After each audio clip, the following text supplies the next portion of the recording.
আসসালামু আলাইকুম। পারিবারিক পুষ্টি বাগান পরিদর্শন করতে আমাদের বাড়িতে এসেছিলেন ডক্টর মোহাম্মদ সাখাওয়াত হোসেন, ঊর্ধ্বতন বৈজ্ঞানিক কর্মকর্তা, বাংলাদেশ কৃষি গবেষণা ইনস্টিটিউট, রাজশাহী। সাথে ছিলেন আরিফ স্যার এবং কিছু আঙ্কেলেরা। রাজশাহী থেকে ছাড়েরা উন্নত জাতের বীজ এবং চারা নিয়ে এসেছিলেন। তারপরে আমাদের দিয়ে সঠিকভাবে সবকিছু পরামর্শ দিয়েছেন যেন পুষ্টি বাগানের আরও উন্নতি সাধন হয়। স্যারেদের ক্যামেরা দিয়ে অনেক ছবি উঠানো হয়েছিল, কিন্তু সেগুলো আমি অ্যাড করলাম না, কারণ হচ্ছে ফোনে এগুলো অ্যাড করলে সাইডে ব্ল্যাক হয়ে যাচ্ছে, যেহেতু আমি ফোন দিয়ে সেট আপ করতেছি, এই জন্য সেগুলো স্কিপ করেছি।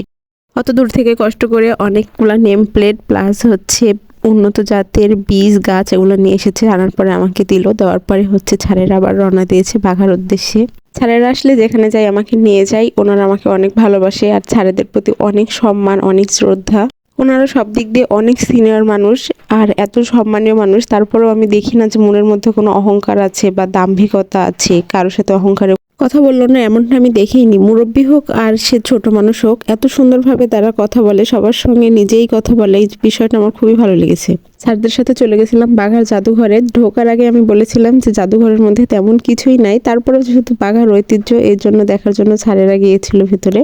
যাওয়ার পরে এই যে আমি আপনাদের যা দেখাচ্ছি এগুলাই পুরা ফলকে দেখা যাচ্ছে কিছু খোদাই করা নকশা, কারো কাজ করা কিছু ইট, আগেকার ভেঙে যাওয়া কিছু হাড়ি পাতিলের মতো, বা এই যে আপনাদের দেখাচ্ছি ছোট ছোট হাড়ি পাতিল ভেঙে গেছে, কিসের প্লেট টেলেট, এগুলা অনেক আগের, এগুলা ওনারা সংরক্ষণ করে এখানে রেখেছে দেখানোর জন্য। রাজশাহী বরেন্দ্র জাদুঘর, ওখানে অনেক কিছু আছে, মানে অনেক কিছু বলতে গেলে 2 তলা জুড়ে প্রচুর কিছু আছে। ওখানে অনেক শিলা পাথরের, কোষ্টি পাথরের মূর্তি টুর্তি এগুলো দেখা যায়। আর পাহাড়পুর বৌদ্ধবিহারে তো কথাই নাই, এখানে তো সবগুলাই কোষ্টি পাথর, শিলা পাথর, এগুলার মূর্তি, তাদের কারুকাজ সবকিছু মূর্তি দিয়েই ভর্তি। এগুলো আসলে ফ্যামিলি বা গার্জেনদের সাথে দেখার মতোই না। সে দৃষ্টে বাঘার জাদুঘরে যেটুকু আছে সামান্য কিছু থাকলেও সেটা মার্জিত এবং সবার সঙ্গে দেখা যায়।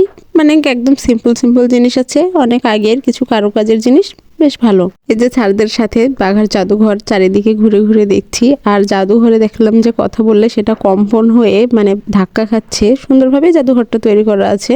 এটা হচ্ছে লোহার কোঠার, অনেক আগের, তো এটা একটু ব্যতিক্রম বা নতুন জিনিস দেখলাম।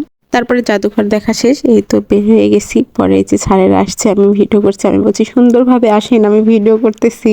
তার জন্য স্যারেরা হাসছে। আমি যতই স্যারেদের সাথে ফ্রিলি কথা বলি, কিন্তু স্যারদের সম্মান, স্যারদের যতটা করা উচিত আমি করি, মন থেকে শ্রদ্ধা করি। স্যারেরাও অনেক ভালোবাসে, সেজন্য আর সেইভাবে ভেতরে ভয় বা কথা বলতে একটা লজ্জা সেটা মনে হয় না। যেটা বলা উচিত সেটা খুব সহজেই বলতে পারি। আরেক স্যারের দেওয়া বাদাম ছিল, এর জন্য খাচ্ছিলাম। আর এই সব ছবিগুলো সাখাওয়াত স্যার নিজে তুলেছে, সেলফি বা পিকচার আমাকে উঠাই দিছে, এজন্য অনেক ধন্যবাদ স্যার। ভিডিও করছেন, ভিডিওতে স্যারদের সাথে এই তো ছিল ঘোরাঘুরি। তারপরে খাওয়া দাওয়া শেষে আমাকে আবার বাসায় নামিয়ে দিয়ে স্যারেরা রাজশাহীতে চলে গেছে। স্যারেদের জন্য অনেক শুভকামনা এবং ভালোবাসা।